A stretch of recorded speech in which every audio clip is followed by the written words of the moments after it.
Hello दोस्तों, आज हम बात करने वाले इंडिया के स्टेट मणिपुर के बारे में। वहां पर दो ग्रुप्स एक दूसरे के साथ आर्म कॉन्फ्लिक्ट में है। एक तरफ है एक कम्युनिटी जिसको कहते हैं कुकीज और एक तरफ है दूसरी कम्युनिटी जिसको कहते हैं माइटीज।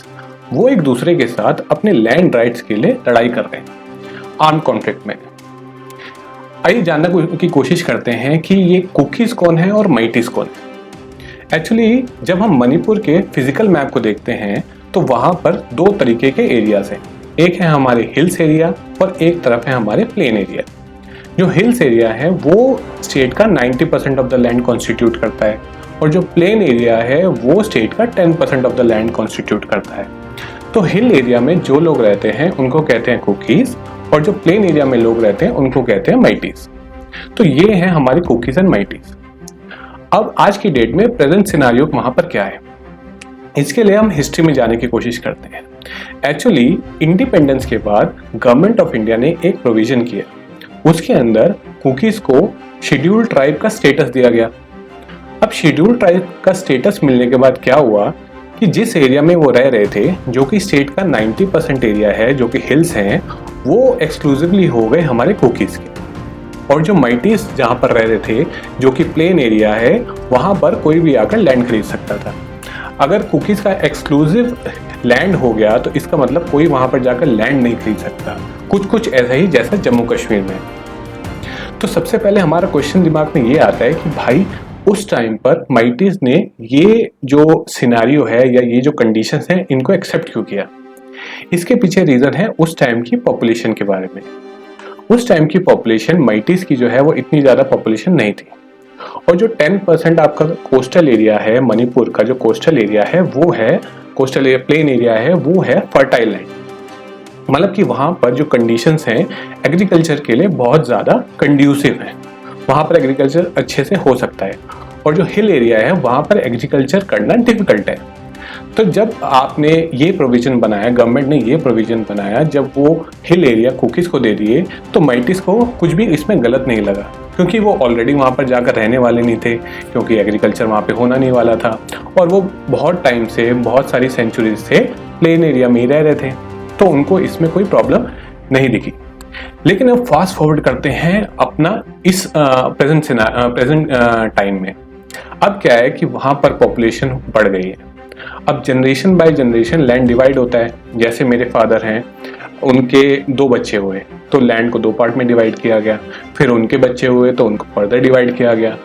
अब कंडीशन ये हो गई है कि वहाँ के लोग ये कह रहे हैं कि हमारे पास इतना लैंड बचा ही नहीं है कि हम अपना जो है एग्रीकल्चर कर सकते हैं। तो इस वजह से वो डिमांड कर रहे हैं कि या तो हमें पहाड़ों का एरिया दिया जाए या फिर जिस एरिया में हम रह रहे हैं वो पूरा लैंड हमें दिया जाए।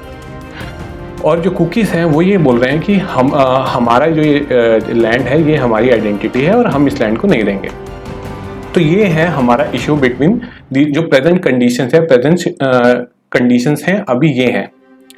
अब हम जानने की कोशिश करते हैं कि ये जो प्रेजेंट जो इनके बीच में एनमिटी है वो इतनी ज़्यादा क्यों बढ़ गई अचानक से।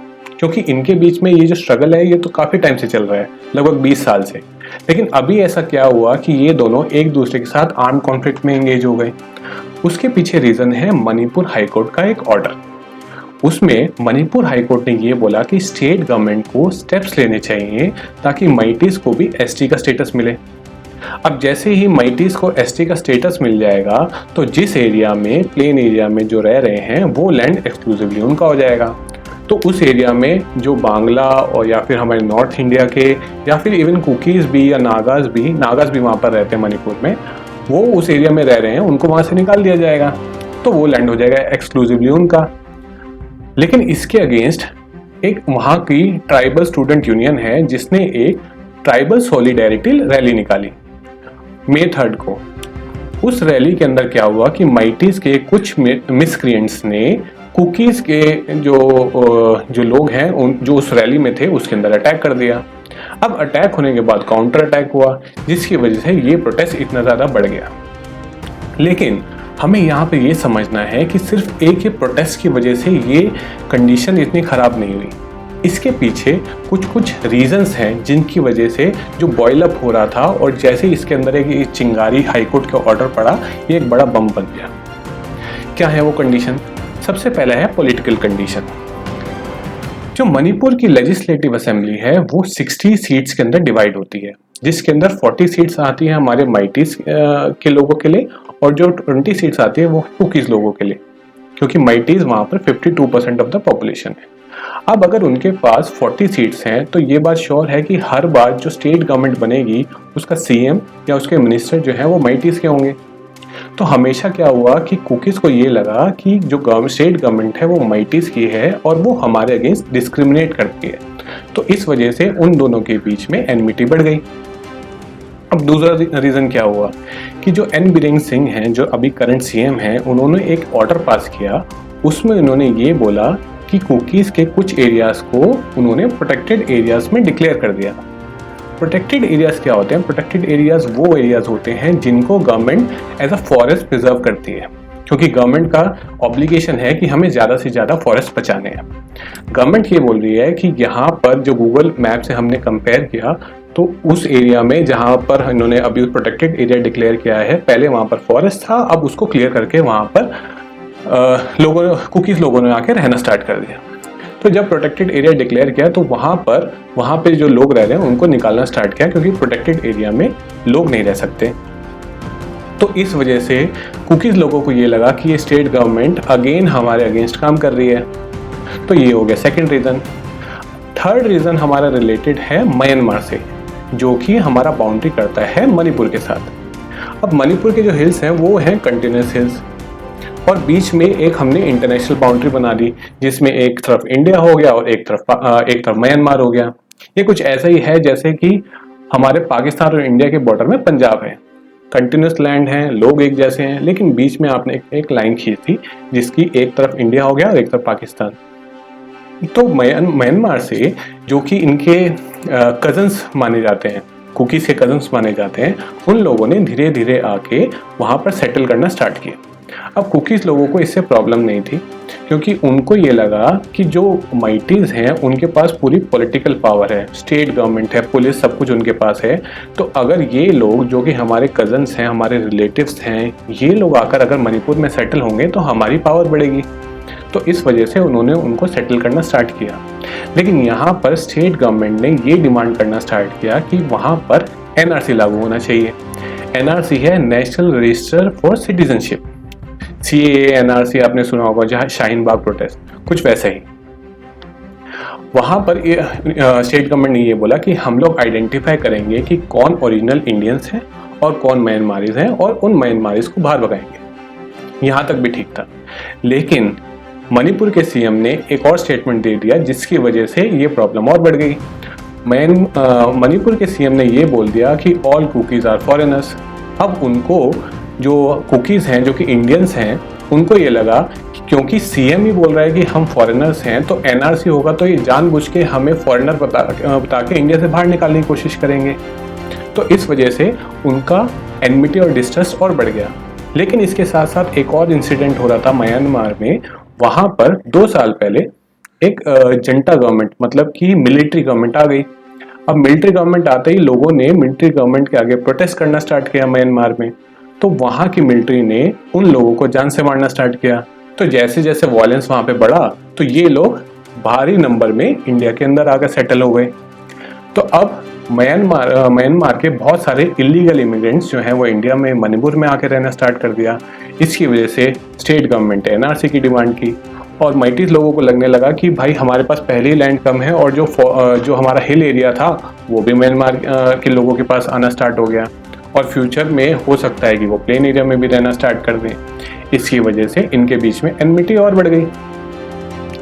एक और रीज़न है, वो है हमारा ड्रग्स का इशू। म्यांमार का बॉर्डर है मणिपुर का बॉर्डर है म्यांमार के साथ, और Myanmar is part of golden triangle, जो कि ड्रग्स का हब माना जाता है। इस गोल्डन ट्रायंगल में 3 कंट्रीज आती हैं, एक है थाईलैंड, एक है लाओस और एक है हमारा म्यांमार। तो म्यांमार में जो ड्रग लॉर्ड्स थे, ऑलरेडी वहाँ पर बहुत बड़े लेवल पर जो है पॉपी कल्टीवेशन, ड्रग्स कल्टीवेशन होता था। उन्होंने मणिपुर में आके अपने पॉपी के फील्ड्स लगाने स्टार्ट किए।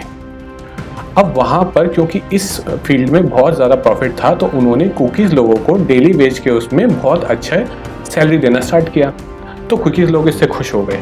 लेकिन अभी रिसेंटली स्टेट गवर्नमेंट ने उन पॉपी फील्ड्स को क्लियर आउट करना स्टार्ट किया, जिसकी वजह से कुकीज़ को लगा कि भाई हमारा एक ही तो एम्प्लॉयमेंट का जनरेशन का एक रीज़न था, आप उसको भी लेना चाह रहे हैं। तो ये कुछ रीजंस हैं जिनकी वजह से इन दोनों कम्युनिटी के बीच में एनमिटी और डिस्ट्रस्ट बहुत ज़्यादा बढ़ गया था।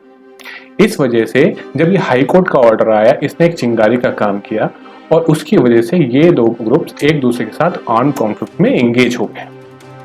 अब कुछ लोग यहाँ पर ये कह रहे हैं कि ये रिलीजियस इशू है, क्योंकि जो कुकीज़ हैं उन्होंने हिंदुओं के, क्योंकि माइटीज़ लोग हिंदू रिलीजन को बिलोंग करते हैं, तो हिंदुओं के टेम्पल्स को डिस्ट्रॉय करना स्टार्ट किया और माइटीज़ ने कुकीज़ के चर्च को डिस्ट्रॉय करना स्टार्ट किया। लेकिन ये रिलीजन इश्यू इसलिए भी नहीं है क्योंकि जो चर्च जलाए गए हैं वो स्पेसिफिकली कुकीज़ के जलाए गए हैं, वहाँ पे नागा के चर्च को हाथ भी नहीं लगाया गया है। इसी तरह से बांग्ला के जो टेम्पल्स हैं उनको स्पेयर आउट करके सिर्फ माइटीज़ के टेम्पल्स को जलाया गया। तो इसलिए ये जो है दो कम्युनिटी के बीच में लड़ाई है, जहाँ पे वो एक दूसरे के हर एस्पेक्ट को ख़त्म करने की कोशिश कर रहे हैं, जिसमें चर्चेस और टेम्पल भी इन्वॉल्व हो गए हैं। तो ये कहीं से भी हमारा रिलीजियस इश्यू तो नहीं है। अब हमें ये सोचना है कि भाई इन दो ग्रुप्स के पास आर्म्स आए कहाँ से।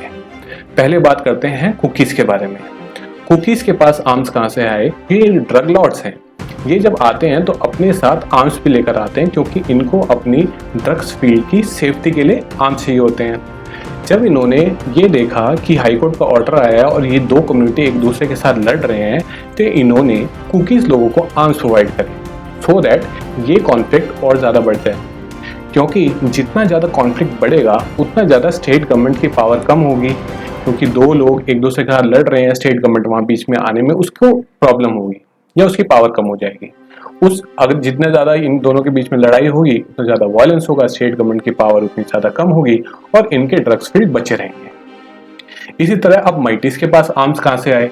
जब माइटीज़ ने ये देखा कि कुकीज़ के पास आर्म्स आ गए हैं तो उनको लगा कि उनके पास भी आर्म्स होने चाहिए। अब इसके लिए इनके पास आर्म्स समझने के लिए हमें समझना पड़ेगा सस्पेंशन ऑफ ऑपरेशंस अग्रीमेंट, जो कि 2008 में साइन हुआ था। उस टाइम पर क्या हुआ था कि पहले ये जो डिफरेंट ग्रुप्स थे, इन सबके मिलिटेंट ग्रुप्स थे, मतलब कि वो ग्रुप जो होता था वो उनकी सेफ्टी प्रोवाइड करता था आर्म्स से और उनसे कुछ ना कुछ पैसे लेता था, और ये ग्रुप आपस में लड़ते रहते थे, बहुत ज़्यादा कॉन्फ्लिक्ट होता था वहाँ पर। लेकिन गवर्नमेंट ने इंटरफेयर करके इन सब ग्रुप्स में आपस में कॉम्प्रोमाइज़ करवा दिया था, जिसमें ये अग्रीमेंट साइन हुआ कि ये जितने भी आर्म्स हैं, ये जो सरेंडर कर रहे हैं, ये आर्म्स एक पर्टिकुलर कंट्रोल रूम में रखे जाएंगे और वहाँ पर रेगुलरली हर ग्रुप आकर चेक करेगा कि जितने आर्म्स हमने छोड़े थे उतने आर्म्स वहाँ पर हैं या नहीं। अब इसी कंट्रोल रूम में से माइटीज़ ने आर्म्स को निकाल लिया, तो अब कुकीज़ के पास ड्रग्स के पास से आर्म्स हो गए और इनके पास माइटीज़ के पास जो है जो SOO suspension of operations agreement में जो आर्म्स थे वो आ गए। अब दो ग्रुप्स आर्म्ड ग्रुप्स हैं, एक दूसरे के साथ लड़ रहे हैं और ये कॉन्फ्लिक्ट 1.5 महीने से चल रहा है और बहुत सारे लोगों की जाने जा चुकी है। तो ये है हमारा मणिपुर का इशू। लेकिन ये इशू अगर सुलझाना है तो हमें क्या करना पड़ेगा? सबसे पहला रीज़न है वहाँ का इकोनॉमिक डेवलपमेंट। अभी की डेट में वहाँ की इकोनॉमी जो है एग्रीकल्चर डिपेंडेंट इकोनॉमी है। अब जब एग्रीकल्चर पे आप डिपेंडेंट हैं तो आपको ज़्यादा से ज़्यादा लैंड चाहिए, इसी वजह से ये दोनों ग्रुप्स एक दूसरे के साथ लड़ रहे हैं। अगर आप वहाँ का इकोनॉमिक स्ट्रक्चर चेंज कर देंगे और उसको टूरिज्म या स्मॉल स्केल इंडस्ट्रीज वहाँ पे इस्टेब्लिश कर देंगे तो लोगों का डिपेंडेंस ऑन लैंड कम हो जाएगा और उनका कॉन्फ्लिक्ट भी कम हो जाएगा। सेकंड है इलीगल इमिग्रेंट्स। जो म्यांमार के इलीगल इमिग्रेंट्स हैं वो इंडिया के रिसोर्सेज के ऊपर प्रेशर क्रिएट कर रहे हैं और वो जो है जिसकी वजह से और एनमिटी बिटवीन टू ग्रुप्स बढ़ रही है। तो हमें वहाँ पे NRC करवाना चाहिए और वो इसलिए भी ज़रूरी है क्योंकि आज तो कुकीज़ उनको अपने रिलेटिव मान के वहाँ पे सेटल करवा रहे हैं, लेकिन आज से 50 साल बाद ज़रूर ऐसा एक टाइम आएगा जब यही म्यांमार के लोग और कुकीज़ लोग आपस में लड़ेंगे, क्योंकि लैंड तो लिमिटेड है, आप लोग बढ़ाते जाएंगे तो एक टाइम पर दोनों आके पॉपुलेशन बढ़ने की वजह से दोनों आके एक दूसरे के साथ लड़ेंगे। तो इसलिए हमें NRC कराकर म्यांमारी नेशनल्स को आइडेंटिफाई करके उनको हमारे देश से निकालना चाहिए। थर्ड है कि ड्रग लॉर्ड्स को ख़त्म करना चाहिए। ड्रग प्रॉब्लम हमारी यूथ की भी प्रॉब्लम है, जिसकी वजह से हमारे जो यंगस्टर्स हैं वो इकोनॉमिक डेवलपमेंट में नहीं लग पाते उनकी जो यूनिवर्सिटी में जाना होता है या फिर किसी और इकोनॉमिक एक्टिविटी में जो कंट्रीब्यूट करना होता है वो नहीं कर पाते और वो ड्रग्स की लत में लग जाते हैं। इसके साथ साथ ये जो ड्रग लॉर्ड्स हैं ये अपने साथ आर्म्ड ग्रुप्स को रखते हैं, जिसकी वजह से वहाँ पर सिक्योरिटी कंसर्न भी होता है। आज आप उनकी फील्ड पर काम कर रहे हैं, कल को उन्होंने अगर आपकी सैलरी कम कर दी या इनके कुकी लोगों की सैलरी कम कर दी, क्या कर लोगे आप लोग? कुकीज लोग क्या कर लेंगे उसमें, क्योंकि उस टाइम पर भी वो तो आर्म्ड ही हैं, तो आप कुछ कर नहीं पाएंगे। तो अभी तो वो आपको अच्छी सैलरी दे रहे हैं, फ्यूचर में वो ज़्यादा प्रॉफिट करने के लिए अगर आपकी सैलरी कम भी कर देंगे तो आप कुछ नहीं कर पाएंगे। और ड्रग्स जितना जितना ज़्यादा बढ़ेगा उतना ज़्यादा कॉन्फ्लिक्ट और वो स्टेट की पावर कम होती जाएगी। ऐसा हमने कुछ लैटिन कंट्रीज में ऑलरेडी देख चुके हैं। इस वजह से ड्रग लॉर्ड्स को वहाँ से भगाना चाहिए। तो ये है हमारा मणिपुर का इशू। क्या है रीजंस, किस वजह से कॉन्फ्लिक्ट इतना बड़ा है और किस वजह से आज ये कंडीशंस हो गई हैं। अगर आपको ये वीडियो अच्छा लगे तो please like, share and comment. और अगर आपको लगता है कि यहाँ पर कोई पॉइंट छूट गया है या मैंने कुछ पर्सपेक्टिव नहीं डाल पाया हूँ या मैंने कुछ फैक्ट गलत डाला है तो please feel free to comment. Thank you.